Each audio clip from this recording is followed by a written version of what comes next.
हाँ, नमस्कार दोस्तों। राइट वे क्लासेस के यूट्यूब चैनल फिजिक्स पढ़ने में आपका स्वागत है। आज हम पढ़ेंगे जिस टॉपिक के बारे में, उसका नाम है हाइगेंस के द्वितीयक तरंगिकाओं के सिद्धांत द्वारा परावर्तन की व्याख्या। किसकी व्याख्या बेटा? परावर्तन की व्याख्या। आप कॉपी और पेन ले लें जिससे मैं आपको कम टाइम में बेहतर से बेहतर समझा सकूं। तो देखो क्या दे रखा है। माना एम डैश एक परावर्तक पृष्ठ है। एम डैश क्या है? एक परावर्तक पृष्ठ।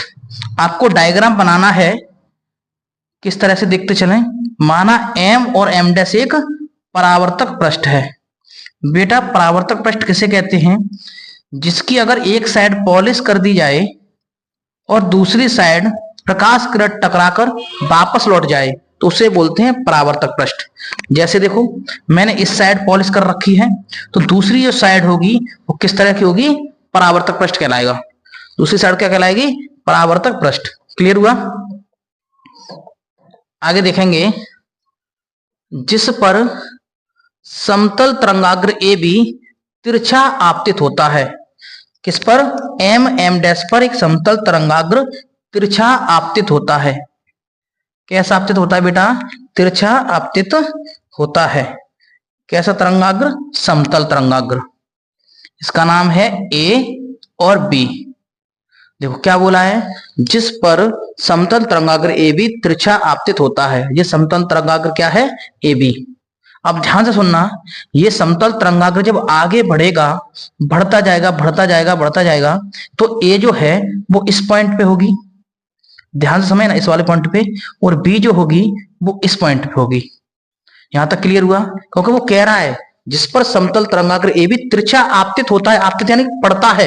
आपतित मतलब पड़ता है। क्लियर हुआ? आगे देखेंगे। तरंगाग्र ए बी, तरंगाग्र क्या है?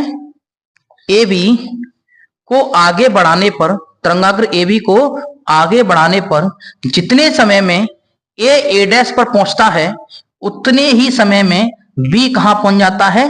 बी डैश पर। ध्यान से सुनना, जितने समय में ए कहां पहुंचेगा बेटा? ए डैश पर, इस जगह पे।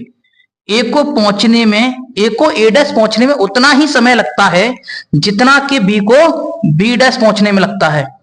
तो ध्यान से सुनना, ए को ए डैश पहुंचने में उतना ही समय जितना कि बी को कहां पर पहुंचने में? बी डैश पहुंचने में लगता है। यहां तक क्लियर हुआ? जहां नया तरंगाग्र ए डैश बी डैश परावर्तित तरंगाग्र होगा, जहां पर नया तरंगाग्र ए डैश बी डैश परावर्तित तरंगाग्र होगा। ध्यान सुनेंगे, कैसा तरंगाग्र होगा? परावर्तित तरंगाग्र होगा। यहां तक क्लियर हुआ? कौन सा वाला? ये ए डैश बी डैश जो है वो कैसा तरंगाग्र है? परावर्तित तरंगाग्र। क्लियर? अब आगे समझेंगे, बड़े ध्यान से देखो। ये मैंने एक अभिलंब डाला है।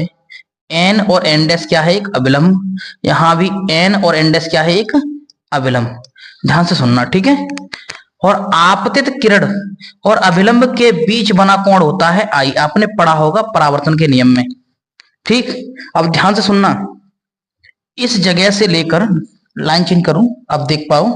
देखो किस जगह से?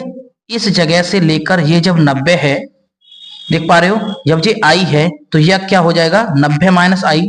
इसका जो मान है वो क्या हो जाएगा? 90 माइनस आई। किसका मान? इस कोण का मान, ठीक? जब ये 90 माइनस आई है तो ये वाला क्या हो जाएगा? आई। क्लियर? क्योंकि 90 से आई कट जाएगा, 90 बचेगा ये वाला पूरा, ठीक? इसी कंडीशन में देखो, ये कौन सी किरण थी? आपतित। ये कौन सी है? परावर्तित।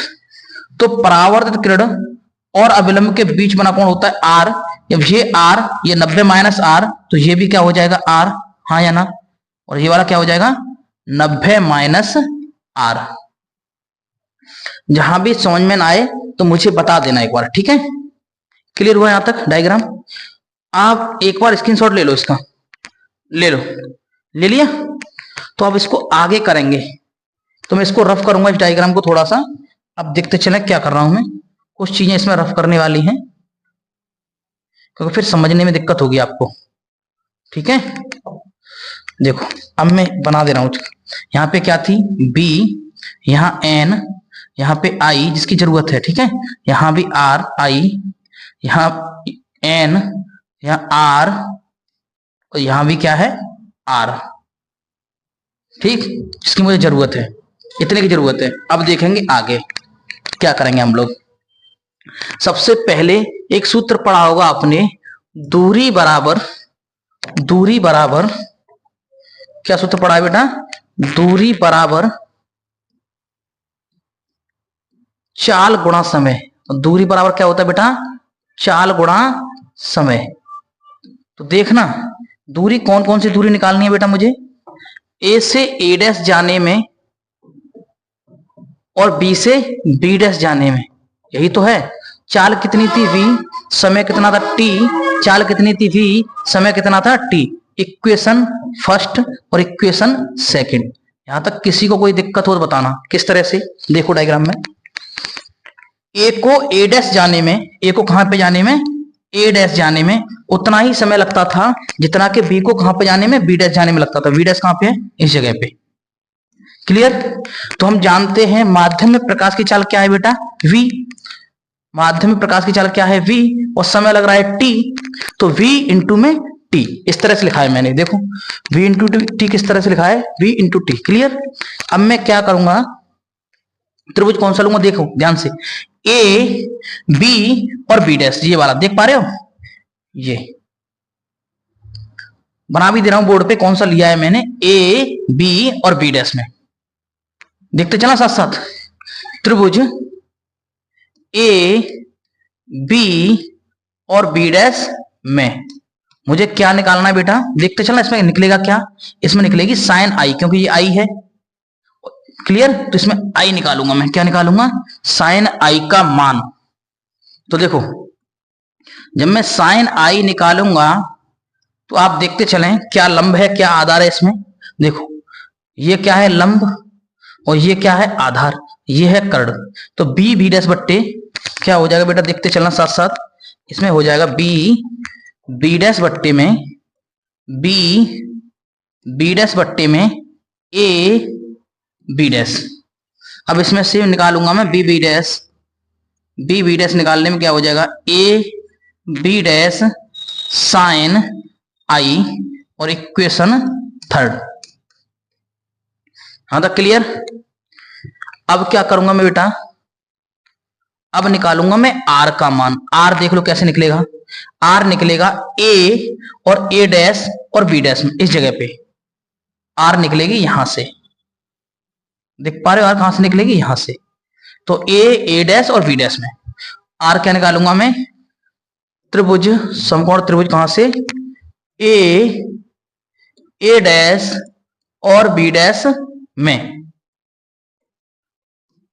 बी डैश में। क्या था, ऊपर तो नहीं लिख दिया, दिख नहीं रहा हो आपको तो नीचे लिख दे रहा हूं, ठीक है, देखना, ठीक है। आगे देखेंगे इसमें कैसे निकलेंगे, इसमें निकालेंगे sine i, sorry sine r निकलेगा ना इसमें से। देखते हैं क्या निकलेंगे, देखो इसमें से क्या निकलेगा, साइन आर, क्योंकि देखो इसमें आर है ना, इसमें आर है। देखो आगे साइन आर निकालेंगे तो कैसे निकलेगा, इसमें ए डैश बट्टे में ए बी डैश। कैसे, लाल बट्टे कका, आपने पढ़ा होगा साइन थीटा, लाल बट्टे कका पढ़ा है, उसी की सहायता से देखो किस तरह से। देखो ये क्या हो जाएगा, ए डैश लंब, क्योंकि ये लंब हो जाएगा, और ये आधार और ये कर्ण, ठीक है। तो यही तो लिखा है लाल बट्टे कका, यही तो प्रयोग हुआ है। तो इसमें क्या निकालेंगे हम लोग, ए डैश बराबर हो जाएगा A B dash sine r. Clear. Equation 4। अब ध्यान से सुनना और समझना आप लोग, यहां पे खेल है समझने का। देखो समीकरण 1 और 2 को देखना, समीकरण 1 और 2 को देखना। जब राइट हैंड साइड बराबर है तो लेफ्ट हैंड साइड भी बराबर होंगी, ये आपस में देखो बराबर हैं दोनों, तो ये भी तो आपस में बराबर होंगी, हाँ या ना। तो लिखूंगा समीकरण 1 व 2 से हमें क्या प्राप्त होगा, ए डैश बराबर हो जाएगा बी बी डैश। किससे पता चला मुझे, समीकरण 1 और 2 से। तो देखो समीकरण 3 और 4 को देखना, इसमें क्या है ये, और समीकरण 4 में भी ये, तो आपस में ये भी तो बराबर होंगे, क्योंकि देखो लेफ्ट हैंड साइड दोनों की बराबर है, तो राइट हैंड साइड दोनों की कैसी होगी, बराबर।